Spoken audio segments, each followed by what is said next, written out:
Hi drummers, hope you're well. Shout out to channel member Graham and a few other people actually who've asked about this. This is a very simple single stroke roll drill for you to build your speed with those single stroke roll fills that contain bursts. So single stroke roll as in right, left, right, left, right, left, right, left. And bursts as in those little moments where for say a couple of the notes or so, you go at twice the rate. So fills like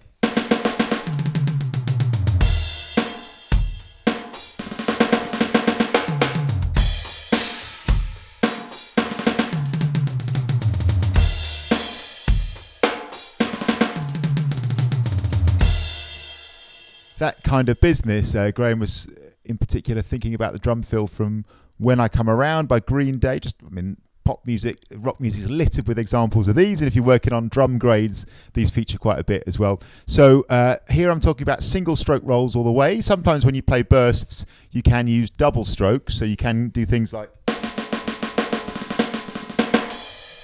I'm not going to talk about that here. I'm talking about usually in quite a sort of pop and rock context where you play single stroke roll all the way. For me, they have a slightly heavier feel to the bursts, whereas when you use double strokes to provide the bursts, it has a slightly lighter feel. They're both great. It's all about musical context and what feels right. But here we're going to focus on the simplest version, which is just going twice as fast with the same sticking, a single stroke roll.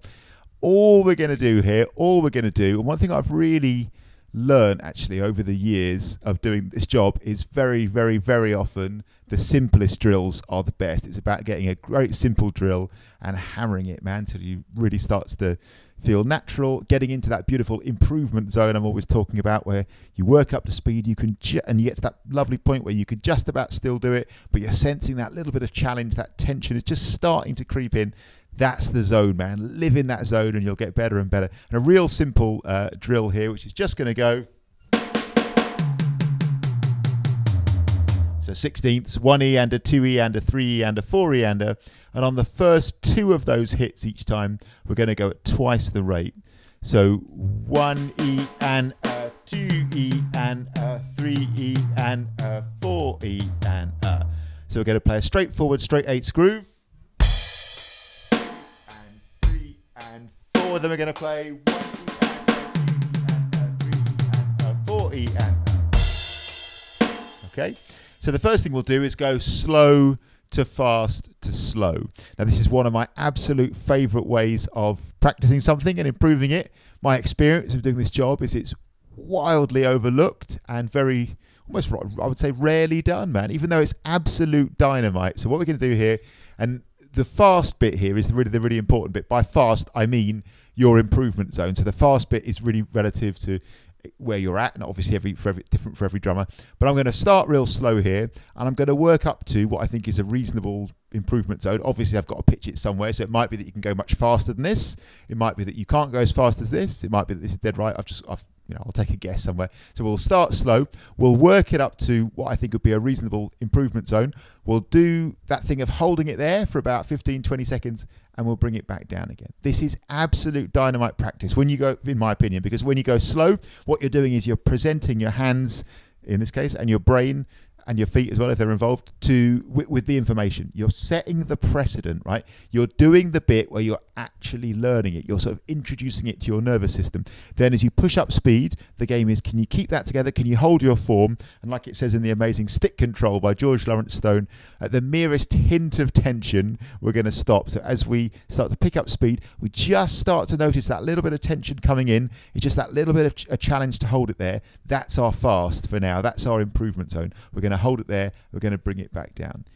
In my opinion, that is how you get good at stuff. Do you understand?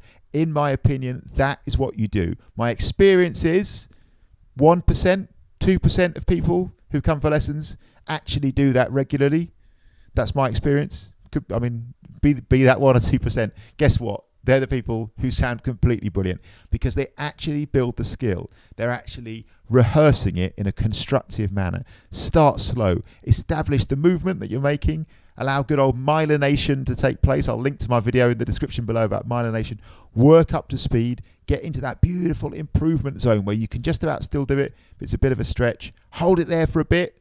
20 seconds or so, as long as you can, and then bring it back down again. A beautiful way to practice, probably the most high leverage, productive way to practice that I know for working up like physical skills like this. It's not magic, it's not talent, it's doing this. Okay, here we go, man. 1 and 2, in fact, let's go slower. 3 and 4. Bar of groove. 1 and 2 and 3 and 4. Here it comes. 1 E and a, 2 E and a, 3 E and a, 4 E and a, 1 and 2. And so little bit by little bit, we're getting faster. Here it is. 1 E and 4 and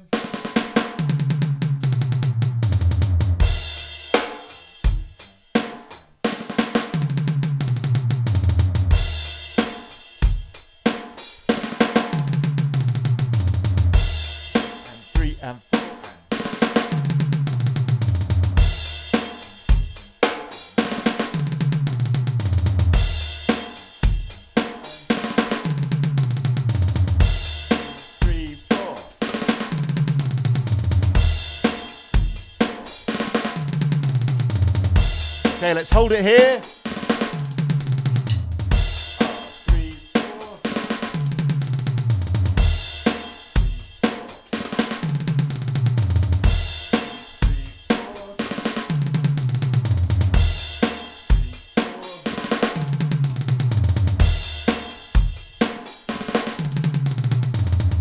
Okay, let's take it down again.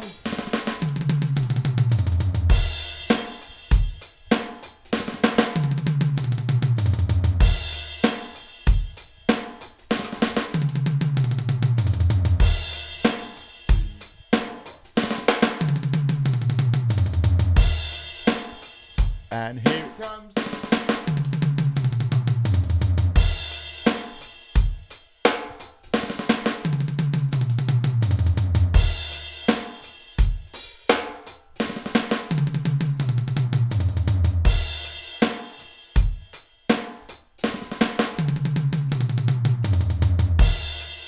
And nice and slow, here we go. And very last time, and.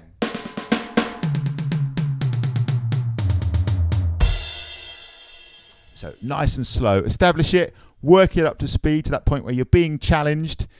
And like I said there, it might be that you are not up to speed with that. It might be that that's about right. It might be that you can go much faster than that. I've plenty of experience with students waltzing into lessons of me able to play something like that faster than I can, and like, you know, having incredible speed with it, especially the guys and girls who get in that improvement zone and work on it. But that's a great way to do it. Now that's one brilliant way to practice, slow to fast to slow. Brilliant way to build that top speed. Another way, which is really, really fun to get these flowing and flowing and flowing, is play them along to a bit of music. Lots of people say to me, oh, just playing along with the metronome, it's boring, blah, blah, blah. I'm like, okay, great. Let me just get my book of excuses and write that down. Yeah, excellent. But I mean, fair enough. Yeah, cool. I mean, I actually quite like some of the time grooving along with the click. I think it's really valuable. I think it's really, really cool. But I get you wouldn't want to do it all the time. So also just put on some music, man. So we've done slow to fast to slow. That's a great speed builder. Now let's just play with some music. And the great thing about drums is, as long as, in my opinion, as long as the music that you're playing to has got that feel, you can basically do this along, can't you? We're not here trying to play the drums from the song. We're not trying to replicate what the drummer played on that song. We're just using the song as a backing track to play to. Let's do some examples here. I think this is such a lovely thing to do. This makes practice so fun. Let's take quite a slow one first of all. Let's go 21 Pilots, Ride. I'm going to stick this on now. Okay, here we are, 21 Pilots, Ride, and.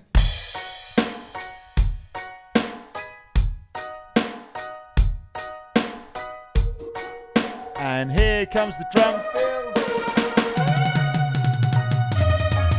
I just want to stay in the sun where I find. I know it's hard sometimes.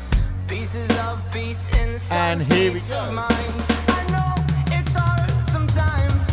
Yeah, I think about the end just way too much.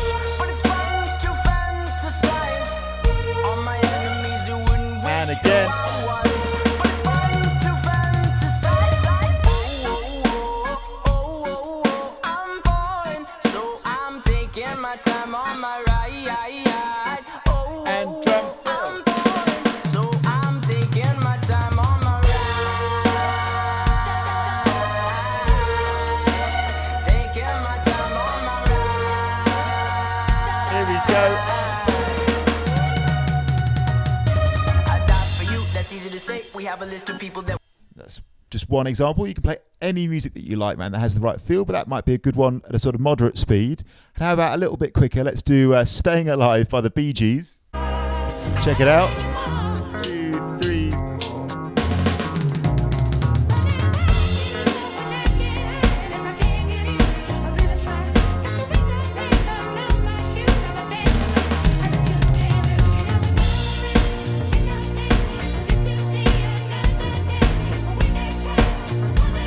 Go.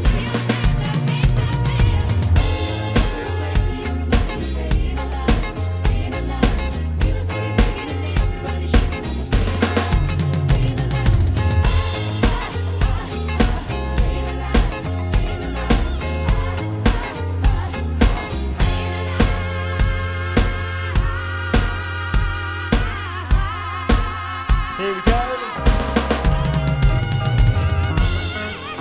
Cool. And lastly, a bit faster still, Aerosmith, Walk This Way, again, just as an example.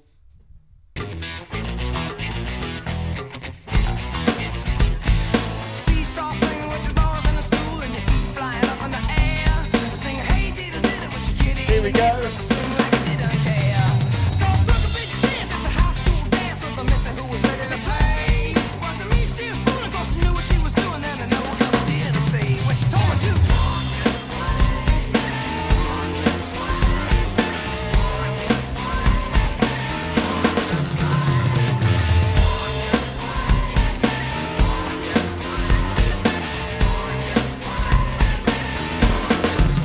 Just give me a kiss.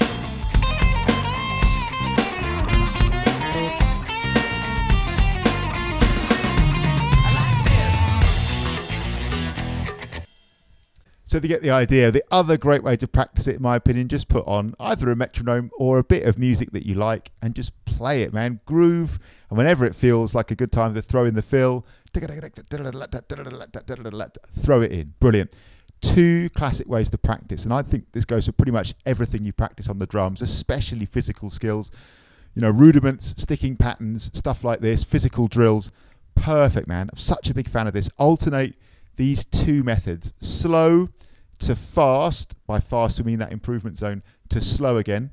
And then alternating that with going at a steady tempo with a metronome or just along with music that you like. And obviously, you know, choose music which is hopefully somewhere near your improvement zone at a challenging tempo, but not unrealistic. I can't stress that enough. Live in that improvement zone. What I see over and over and over again is drummers just trying to play fast and not having sort of laid the groundwork for that and saying, oh, this is hard, I'm stuck, I knew I couldn't play fast. Like all this, people get into their negative frames of mind, man. Just build it from the ground up. Start slow, work your way up, and then it's all about, if you're going to play along with music, finding music which is just in that lovely improvement zone where it's doable but a little bit of a challenge.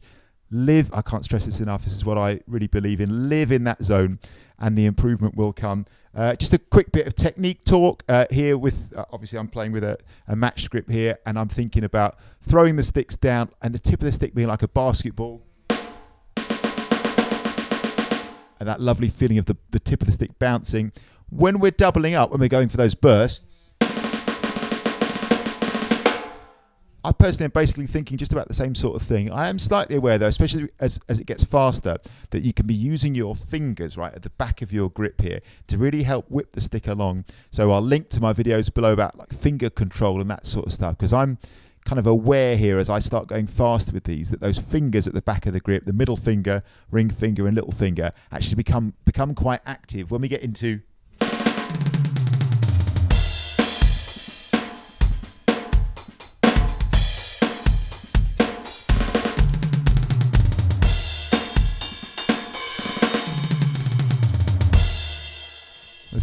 wrist going on there as well, but I'm quite aware that on the quicker 16ths, the quicker 30 seconds, the bursts, that my fingers at the back are quite active. So I'd really recommend, as part of a practice plan, having some finger control stuff in the mix there as well. Thanks for watching as always. Hope that's really useful. I'll do some more things along the line of getting these bursts in, because it's definitely one of those things that students find quite challenging. And again, I just think the simplest drills are the best. So this one is a really good place to start, but I'll put some more up as well. That's just the sort of thing we do in a session, man. If we had a student in with 2 kits side by side, first we do a slow to fast to slow, guided by the student's improvement zone, of course, for the when we got fast, and then putting on some music at an appropriate speed for them, grooving it, and then going into the fill as often as possible.